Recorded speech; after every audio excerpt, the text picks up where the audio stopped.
Bienvenue dans ce tout nouvel épisode au podcast Le poids de la nuance. Puis aujourd'hui, on va s'adresser aux débutants, aux personnes qui veulent commencer directement le gym, mais qui ont une anxiété par rapport à ça parce qu'ils ne savent pas à quoi s'attendre, parce que c'est quelque chose de nouveau. Donc aujourd'hui, on vous partage nos trucs, astuces et aussi un peu notre mindset derrière l'introduction à la salle d'entraînement. Bienvenue au tout nouvel épisode du podcast Le poids de la nuance par Kinvolve Fitness. Ce podcast est pour tous ceux qui se sentent désinformés, désorganisés et démotivés en naviguant à travers le monde du fitness. Dans chaque épisode, la science et la pratique sont mis de l'avant, sous toutes leurs nuances, pour donner les meilleurs outils et les fondements derrière l'entraînement et la nutrition. Si tu cherches à t'investir dans ta transformation une fois pour toutes, ce podcast est pour toi. Faut mentionner que c'est un problème qui est très commun pour les gens qui veulent commencer la remise en forme. Parce que le gym, c'est évidemment une place où il y a plein de monde, tu as peur de te faire juger, tu as l'impression que tu n'es pas nécessairement à ta place, tout simplement à cause que peut-être que tu as des différences physiques, donc c'est quelque chose qui est stressant pour toi. C'est la nouveauté, si on s'entend, c'est aussi un enjeu. Il y a le fait que tu connais pas les exercices, fait que là, tu es comme « est-ce que je vais avoir l'air ridicule puis je vais me faire filmer? » Parce que maintenant, les réseaux sociaux, il y a beaucoup de caméras dans des gyms. Plein de choses qui sont normalement stressantes, puis c'est totalement comme justifiable. Ce que je veux mentionner avant, c'est que la salle d'entraînement, c'est une façon de s'entraîner. Est-ce que si tu veux te remettre en forme, c'est obligatoirement la salle d'entraînement que tu peux le faire? Pas nécessairement. Il y a beaucoup de personnes qui s'entraînent à la maison, qui sont très satisfaits de ça. L'important, c'est que tu peux toujours progresser. Fait que si tu as toujours le matériel pour être en mesure de progresser, puis qu'à la maison, ça te motive autant, même plus qu'aller au gym parce que le gym te stresse, tu n'as pas non plus besoin de suivre la vague puis aller au gym. Puis ça, c'est sans compter qu'il y a plusieurs sports qui peuvent te remettre en forme. Le sport, comme on le mentionne, l'exercice physique, c'est pas l'indicateur d'une perte de gras, d'une remise en forme, c'est beaucoup plus l'alimentation, mais le sport en tant que tel va être en mesure de donner des capacités à ton corps, autant au niveau de l'hypertrophie que force, agilité, ce genre d'affaires-là, et donc ça vaut la peine d'en faire. Mais en tant que tel, tu n'as pas besoin d'aller au gym, tu peux faire du badminton, tu peux jouer au hockey. L'important, c'est que tu fasses quelque chose que tu aimes puis tu le fasses de façon constante. Bref, ceci étant dit, revenons sur le sujet qui est le gym, qui est 100%, je veux dire, on comprend pourquoi ça pourrait être stressant. Mais concrètement, là, mettons, moi, je suis super stressé d'aller au gym, Simon. Qu'est-ce que tu me dirais? Bien, en partant, je te dirais probablement d'aller, mettons, dans un espace. Avant d'avoir une intention de dire hey, c'est quoi mon programme, etc., juste d'aller visiter. Un truc que moi j'aime beaucoup dire parfois quand c'est une première fois, c'est qu'au lieu de se dire qu'on va aller explorer toutes les machines, ben, on va commencer une étape à la fois, puis on va aller rentrer dans le gym, on va visiter les lieux, puis on va peut-être choisir une machine qui est facile, comme par exemple, je sais pas, faire du tapis, faire du vélo, faire juste un peu de cardio pour bouger, puis prendre le temps juste d'observer c'est quoi qu'on a dans notre atmosphère. Que souvent, quand on prend le temps de faire ça, ben, on se familiarise déjà avec le lieu, on se familiarise avec l'ambiance, puis ça va être un peu moins nouveau la prochaine fois qu'on va venir peut-être pour expérimenter des exercices. Prendre des photos aussi, parfois ça peut être pratique du matériel, des équipements qu'on pourrait avoir, juste pour se dire, OK, mais quand je ne serai pas dans ce milieu-là, est-ce que je peux faire peut-être un peu de recherche pour voir quel exercice faire, par exemple? Fait que je pense que la meilleure manière au début de rentrer dans le gym, c'est pas d'y aller avec une intention où est-ce qu'on va performer, qu'on va savoir tout faire, mais plus dans un mode exploration. Hey, aujourd'hui, je prends mon sac de Dora l'exploratrice, puis là, hey, je m'en vais voir de quoi ça a l'air. Fait que ça, c'est une des choses que je mentionne vraiment souvent, juste pour enlever de la pression, tout simplement. Oui, puis je pense qu'avant ça, c'est quelque chose qui est important de mentionner, c'est de choisir l'environnement dans lequel tu veux t'entraîner. Parce que tout dépendant dans quelle ville tu te situes, on s'entend qu'il y a sûrement des gens qui nous écoutent qui sont pas vraiment dans les grandes villes ou les villes très populeuses du Québec. Donc, en temps normal, tu as quand même plus de choix qu'un seul gym. Puis, exemple, dans notre coin, nous, il y a des gyms que je me sens moins à ma place que le gym dans lequel on se trouve en ce moment. Fait que c'est d'être en mesure de rentrer dans le gym, de voir concrètement, est-ce que c'est une vibe qui t'intéresse? Puis, est-ce qu'il y a peut-être des zones ou des sections qui peuvent faire en sorte que tu peux être un petit peu plus isolé et donc plus à l'aise? Je m'explique. Exemple, un écono-fitness dans lequel tu as une section seulement pour femmes, sachant que, mettons, tu es une femme et t'écoutes en ce moment. Peut-être que c'est quelque chose qui peut être moins angoissant pour toi parce que c'est une pièce fermée où juste les femmes ont accès. Ça peut être quelque chose qui facilite le travail pour toi. Fait que choisir ton établissement dans lequel tu veux t'entraîner, je pense que c'est très important. Puis on se souvient que la majorité de ce qui te rend anxieux, veut pas, c'est psychologique. Fait que si toi-même, tu peux t'enlever des barrières psychologiques une après une, tu vas être en mesure d'essayer ce gym-là. OK? Sinon, si on va dans des stratégies vraiment plus concrètes, plus faciles à faire, c'est que souvent, il y en a beaucoup qui vont commencer avec des amis. Puis c'est une très bonne chose, tu sais, en tant que tel, commencer avec des amis parce que ce qui arrive, c'est que c'est anxiogène pour toi. Right? Et donc, tu as besoin d'un certain support. Puis si vous êtes deux là-dedans, vous allez vous supporter entre vous, vous allez vous entraîner, puis tout le kit, puis c'est super. Puis en plus, c'est une façon de concilier une activité sociale avec un ami, avec une activité qui peut-être peut te rendre anxieux comme le gym. Donc, ça va créer un affect positif qui est en lien avec le gym aussi, d'avoir quelqu'un avec toi. Mon petit bémol là-dessus, j'ai tendance à mentionner, c'est aussi, faut juste pas se fier à la motivation de cette personne-là, parce que moi, j'aime ça expliquer cette histoire-là. Mais quand j'ai commencé le gym, je voulais commencer seul. Là. Mon point, c'est pas que j'avais besoin de quelqu'un. Moi, j'ai toujours été vraiment bien aussi seul. Fait que j'ai commencé avec 5 amis. Puis au bout de 1 mois, 2 mois, on commençait à être 3. Puis là, après 5 mois, je pense que j'étais rendu tout seul. Puis le point, c'est que si je m'étais basé sur la motivation des autres autour de moi, ben j'aurais peu à peu, distancé mes séances de gym. J'aurais fini par arrêter d'y aller. Fait que j'aime l'idée d'avoir un ami avec toi au début pour t'introduire à la salle et tout le kit, mais en tant que tel, je me baserais pas sur la présence de cet ami-là pour aller au gym parce que rapidement, les gens se démotivent, c'est normal. Si tu veux pas être cette personne-là, ben je conseille plutôt de quand même visualiser une place où tu t'entraînes seul aussi. Oui. Sinon, je sais que écouteurs. Écouteurs. Musique est vraiment une option pour être un peu plus isolé, pour être dans son monde. Et la réalité, c'est que c'est un sport très personnel, l'entraînement, d'une certaine manière. Donc, c'est pas quelque chose qui nécessite nécessairement de la communication. Puis, tu vas voir, si tu rentres, la majorité des gens vont avoir des écouteurs. Puis, souvent, si tu mets de la musique que tu aimes, justement, que tu as un affect qui est très positif avec, ben, tu vas avoir tendance aussi à plus aimer ton ambiance en général dans le gym. Avant de justement d'aller plus loin dans les choses que, justement, qui pourraient être pratiques à amener ou à faire dans un gym, il y a un autre point aussi que je pense qui est important, c'est aussi choisir l'heure à laquelle on y va pour la première fois. Ouais. Parce que dans les heures de pointe, dans les gyms qui sont souvent entre 16h et 19h, on peut se sentir vraiment oppressé parce que dans certains gyms, il va y avoir beaucoup de monde. Fait que l'exemple qui me vient tout le temps en tête, c'est au Econo Fitness. Si tu viens dans l'heure de pointe, mais c'est sûr que ton expérience va être un peu plus désagréable parce que toutes les machines vont être prises, tu veux pas t'imposer, tu es le nouveau, tu sais pas si les gens, ça fait longtemps qu'ils sont là. Fait que moi, je te recommande beaucoup pour ta première expérience, si c'est possible pour toi, d'y aller peut-être plus tôt le matin ou plus tard le soir, juste pour une première expérience. Parce que sinon, c'est pas nécessairement représentatif de c'est quoi s'entraîner au gym, puis c'est encore plus intimidant, on s'entend quand la salle est remplie que quand tu es tout seul, en train d'écouter ta musique, par exemple. 100%. Si on continue à partir de là, tu sais, quand j'ai mentionné au début qu'une des peurs que les gens ont, c'est souvent d'avoir l'air ridicule. De un, juste le mentionner, il n'y a personne qui va filmer personne. Là. Je veux dire, ça, c'est à mentionner, mais quand même, ce qui peut être intéressant, c'est d'avoir une petite introduction au gym avec un coach. Puis là, je dis pas d'avoir nécessairement d'encadrement complet si tu veux commencer doucement, mais c'est d'être en mesure d'avoir quelqu'un qui te montre comment faire un programme, comment faire les exercices que tu dois faire. Comme ça, tu es en mesure juste de savoir au moins que le stress lié à « Ah, c'est nouveau, ah, j'ai peur d'avoir l'air ridicule », ben, c'est quelque chose qui est tassé parce que quelqu'un qui est professionnel t'a montré comment le faire. Donc, je pense que déjà là, ça, c'est un gros stress à enlever parce que tu sais que tu n'as pas l'air ridicule, puis tu vas te convaincre aussi que tu n'as pas l'air ridicule en le faisant.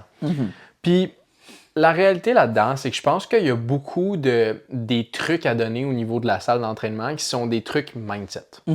Ce que je veux dire par là, c'est qu'on s'entend que l'anxiété, souvent, c'est mental. Puis c'est correct, c'est pas problématique parce que c'est mental. Je suis pas en train de dire, c'est dans ta tête, c'est toi le problème. Le point, c'est qu'on a tous ces perceptions-là, puis c'est normal de les avoir. Il faut juste prendre en considération que chaque personne individuelle au gym a comme objectif de devenir la meilleure version d'eux-mêmes. Fait que c'est rare qu'il y a quelqu'un qui rentre au gym et qui se dit « Bah, aujourd'hui, je vais aller intimider les gens qui essaient de s'améliorer. » Fait qu'il faut pas non plus prendre en considération ou juste assumer que tout le monde veut juste le mal à tout le monde. T'sais, pour être honnête, là, ça va vraiment être cru, mais il y a tout le monde n'en a rien à chier des autres à côté d'eux. Puis je dis pas qu'ils vont pas regarder, parce que même moi, je suis facilement dans la lune, je regarde comment les gens font leur exercice, je me pose des questions par rapport à leur exercice, puis même j'analyse les shapes, les patrons moteurs, mais ça c'est parce que j'ai étudié là-dedans, mais je regarde beaucoup. Mais est-ce qu'à chaque fois que je regarde, je me dis « Ah, cette personne-là est pas en shape. Ah, cette personne-là pousse tout croche. » Non, je fais juste regarder.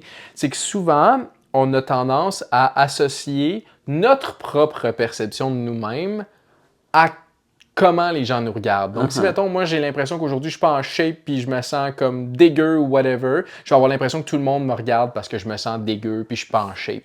Mais le point, c'est que je tiens à le mentionner, tout le monde s'en fout.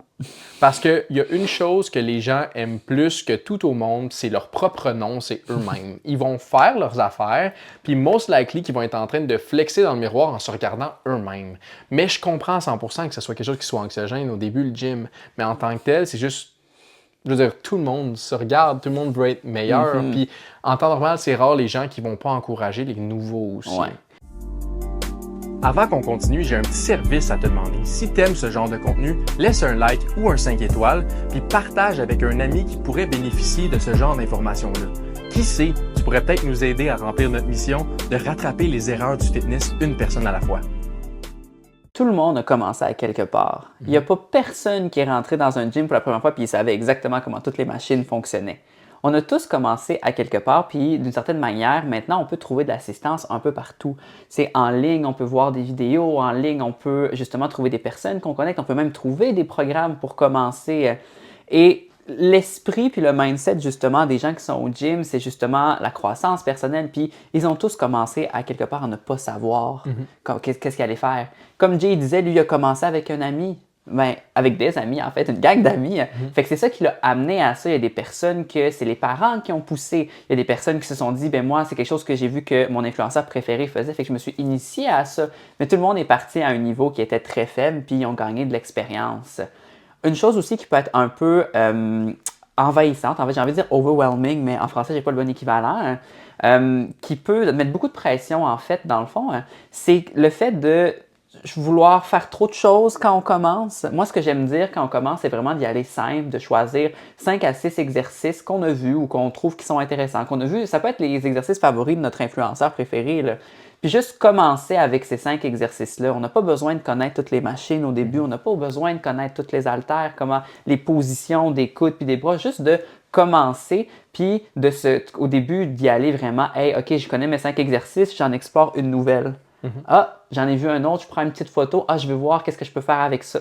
Et souvent, ça fait que la tâche, elle est moins lourde sur les épaules quand même, là. Ouais, puis je tiens à le mentionner, puis ça, c'est quelque chose que j'ai tendance à dire quand je parle aux gens. N'hésitez pas à nous écrire. Le point, c'est que tu as un exercice que tu comprends pas, tu vas pas déranger ni moi ni Simon si tu nous écris. Le pire qui arrive, c'est qu'on est en rendez-vous puis on te répond après. Mais le point, c'est qu'on est là puis on veut être là pour répondre aux gens qui commencent le gym. Parce que si on peut être une influence positive au fait que tu ailles continuer le gym, c'est qu'on a fait notre travail dans notre tête. Fait que jamais on va recevoir un texto ou une vidéo d'exercice de quelqu'un qui veut s'améliorer, puis on va être genre « Oh, pas encore ». Le point, c'est qu'on veut que les gens nous écrivent pour ça. Puis c'est le fun parce que maintenant avec les réseaux sociaux, tu as cette possibilité-là, en fait, c'est vrai, bon mot, de pouvoir écrire à des gens pour avoir des renseignements. Puis je dis pas que tout le monde va te répondre. Peut-être qu'il y a des gens qui vont faire « Non, achète-moi un programme ». Moi, je m'en fous. Je m'en fous. Je veux pas que tu achètes quoi que ce soit. Je veux que tu sois en mesure de faire ton exercice comme il faut, puis c'est vraiment ça l'idée derrière ça. Puis ça m'amène à un point super important, c'est aussi de... Puis ça, je pense que c'est un next step. On s'entend qu'on va être à l'aise au gym avant de faire ça, mais c'est de demander des fois aux gens autour de soi. Je pense que c'est aussi un compliment quand les gens viennent te voir dans le gym et te demandent de l'aide pour un exercice, parce que là, la personne a dit « Oh my God, on m'a demandé de l'aide à moi. » J'ai l'air de bien faire l'exercice. C'est ça. La première fois que on m'a demandé de l'aide, je suis genre « Oh my God, moi, c'est cool, là, je suis musclé. » Non, mais le point aussi, c'est que je pense qu'on a souvent peur des personnes qui sont le plus musclées dans le gym. Tu sais, mettons, souvent, c'est le rack avec des poids en bas où il y a tous les gros gars qui s'entraînent. On a peur de ça. Gros gars ou grosse fille, ça se dit vraiment mal, mais bref, les gens qui sont super musclés, puis on a vraiment peur de ça. Sauf qu'en temps normal, ces gens-là, c'est des gens qui sont là depuis super longtemps et comme ils sont en shape, évidemment, ils ont à cœur le gym, ils ont à cœur la communauté, ils sont dedans. Donc souvent, on a l'impression qu'ils vont nous répondre en genre grinçant des dents, mais c'est les plus gentils parce qu'ils sont contents d'être dans ce gym-là, ils sont bien, ils sont comme... Fait que c'est aussi d'être à l'aise, de poser des questions, puis de s'assurer que... Puis en fait, de réaliser que c'est pas tout le monde qui est négatif, puis les gens sont gentils en temps normal dans le concept de gym, surtout quand ils voient que c'est quelqu'un qui veut essayer de s'améliorer, tu sais. Puis je pense que dans toutes les sphères de la vie, en fait, quand les gens ont des passions, ils ont vraiment envie de le partager. Ouais. Fait que d'une certaine manière, tu sais, si tu t'en vas voir un artiste puis tu lui demandes des questions par rapport à son tableau, ben il va être comme oh my god, mais il va tout te parler de ça. Puis s'il dit ah mais moi je lui dis hey, je suis étudiant justement en peinture, ben il va être comme ah ouais, il va être intéressé parce qu'il partage sa passion. Puis c'est un peu ça aussi dans les gyms, c'est que si tu vas voir les personnes qui sont les plus musclées, les plus baraquées, tu es comme ok, ben eux ça fait longtemps qu'ils sont là, ben eux c'est une vraie passion là, pour se rendre à leur niveau. Puis justement, il n'y a rien de plus satisfaisant que de partager sa passion à quelqu'un d'autre qui veut embarquer. Je veux dire, moi, tout le monde qui voudrait commencer le gym, je suis comme, ouais, viens me voir, pose-moi des questions. Je te dirai jamais, genre, je t'expliquerai pas comment faire une machine parce que tu commences. Je suis comme, hey, wow, OK, tu vas apprendre à faire grossir tes quadriceps, viens me voir, je vais t'expliquer comment on fait ça. Puis c'est vraiment juste une question de partage au final. Mais je comprends très bien que c'est intimidant aussi, là, au départ, là. Mais je veux conclure un peu avec un dernier point. Parce que tout ça, c'est quand même des conseils, c'est des trucs qui peuvent aider, mais reste qu'il n'y a rien de magique. Puis, c'est vraiment plate, là, le conseil que je vais dire, mais c'est d'y aller. Parce que en tant que tel, c'est des barrières mentales qu'on se met. C'est correct, on en a tous sur divers sujets des barrières mentales, mais il n'y a rien qui va plus te convaincre que toi qui l'essayes puis qui réalise qu'il n'y a rien qui va se passer. Parce que en tant que tel, vas-y graduellement, vas-y dans une section du gym, peu importe, acclimate-toi le temps que ça te prend, mais vas-y, parce que tant que tu te mets comme barrière que le gym, c'est quelque chose d'épeurant, ben ça va le rester. Parce que c'est, évidemment, on se nourrit nous-mêmes de nos idées négatives, nos idées stressantes, puis ça fait juste devenir une boule. Mais quand on le fait, on réalise que, finalement, c'était vraiment pas tant pire. Puis là, la semaine d'après, c'est vrai, c'est de moins en moins pire. Puis après un mois, tu réalises même plus que tu avais déjà eu peur d'aller au gym. Fait que c'est à quel point le progrès est super rapide. Puis je dis même pas que ça prend un mois. En fait, il y a certaines personnes que première journée au gym, c'est stressant, raide. Deuxième journée, c'est stressant. Mais après une semaine, t'es genre, c'est juste ça. C'est des gens qui forcent sur une machine. Il y en a des fois qui font plus de bruit que d'autres. Il y en a des fois qui n'arrangent pas leur poids. Mais en tant que tel, c'est des gens qui s'entraînent. Je veux dire, c'est pas pire que ça. Puis je conseille à tout le monde qui écoute ce podcast-là puis qui hésite, essaye-le. Essaye-le pendant une courte période de temps, puis regarde. À partir de là, tu vas être mieux éduqué pour savoir, OK, est-ce que j'aime ça ou j'aime pas ça? Mais si tu l'essayes pas, tu le sais pas. C'est vraiment ça, tu sais. C'est vraiment ça le secret. Donc, si tu es quelqu'un qui est vraiment dans une optique où est-ce qu'en ce moment, tu dis tu as des barrières mentales en ce moment d'aller au gym, puis tu aimerais ça avoir quelqu'un à discuter, ben n'hésite pas à nous écrire, ça va nous faire plaisir justement qu'on te partage notre passion, puis que justement, on te donne des techniques, là, puis des manières de voir les choses pour que tu puisses avoir ta première fois au gym, puis vraiment un peu te déstresser. Fait que n'hésite pas à nous écrire, tu peux écrire directement à Coach J sur coachj.kindvel ou à moi-même à coachsim.kindvel, puis ça va nous faire vraiment un grand plaisir de t'initier à ta première journée de gym. Sur ce, on se voit la semaine prochaine.